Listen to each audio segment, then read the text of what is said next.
Welcome to Family Worship Center, where our mission is to make disciples, and our passion is the presence of God.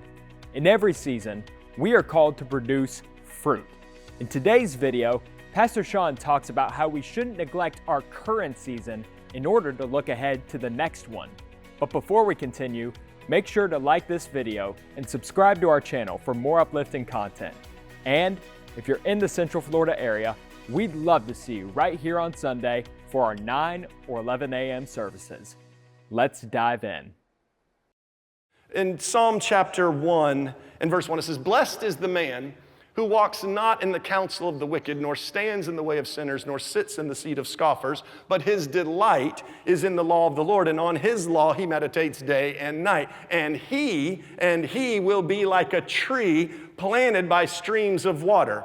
He will not cease to produce fruit in its season, and his leaf does not wither, and in all that he does, he prospers." Now, I like that the person's leaf isn't withering. In other words, they're walking in health. They're walking from a place, from a position of health where they feel good. Their leaf doesn't wither. It says they don't fail to produce fruit in its season. God has given you a season to produce fruit. There is a season where your giftedness is to be used, and in that usefulness, in that season, your gift is multiplied. And then there's another gift for another season. But sometimes we never see the next gift for the next season because we're not using the gift we have right now in the season that we're in. Don't miss using your gift that you have for the season that you're in, because all you want to do is see the next season. There were years I played the drums, and loved doing it and never looked past it. And then there was a day that God asked for my drumsticks and he said, "I want your mouth." So I had to give him one thing so that he could open up doors for another. I'm just saying that you will have seasons where this giftedness is used, but don't miss the next season because we don't participate in this one. Trust me, you using your gift in the season you're in will not keep God from multiplying your gifts for the season that is coming. So let's stay faithful. We produce fruit in its season. Our leaf doesn't wither. In all that we do, we prosper. Why, though? Because we were blessed, because we did not sit in the seat of scoffers. We didn't walk with sinners. We didn't just stand around with the wicked.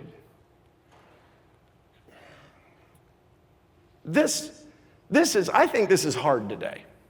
I mean, maybe it's always been hard. I think every generation we whine, like, oh, it's the hardest it's ever been. It probably is. Maybe it wasn't. Some of you that have been through a few generations, you hear us, wow, it's so hard. Maybe it's not, but it sure feels hard. So let's just act like it is. Let's just act like, for everybody's sake, that it's harder today than it's ever been. Can we do that? Just give us an opportunity to whine. It's a day of Thanksgiving. Let's whine for a minute. It's hard. Things are hard. And so there's so much negative energy. There's so much negative conversation that we scroll through, that we hear. We have so many negative inputs. This person's an idiot. This person's a moron. I can't believe this. And we just hear it all the time. And so we walk around, everybody's an idiot.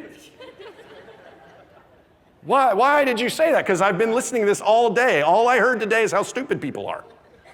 So when we see people, what do we think? Moron. We can't help it because it's what we hear. But blessed is the man who walks not in the pathway of the wicked, or stands in the way of sinners, or sits on the seat of scoffers. We just sit on the couch. We just sit in our car. We just sit at our desk, and it's just scoffer after scoffer after scoffer after scoffer after scoffer. Scoffer after scoffer after scoffer after scoffer. Listening to how awful and stupid everybody is. And then we get into our households and somebody does something that sort of somehow-ish looks like what you heard about by this person talking, and you think, oh my goodness, I live with morons. And you're the only awesome person in the room.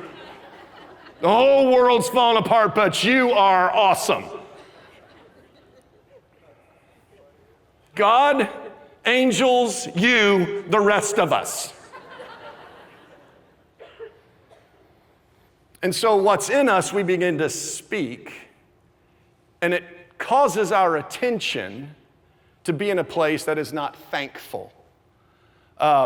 James chapter 3 and verse 10, the brother of Jesus said it like this, that from the same mouth come blessing and cursing. He said, my brothers, these things ought not to be so. Does a fountain spring forth from the same opening, fresh and salt water? No. So why do we? We do this because of what we have put into us. Jesus said in Luke chapter 6 and verse 45, in a very, very clear way, he said, the good person from the good treasure that is in their heart produces good. But the evil person from their evil treasure produces evil. For out of the abundance of the heart, the mouth speaks. So when we put abundance of negative, of evil, of criticism over and over and over, even if you agree with the criticism, do you need to hear it 10 times?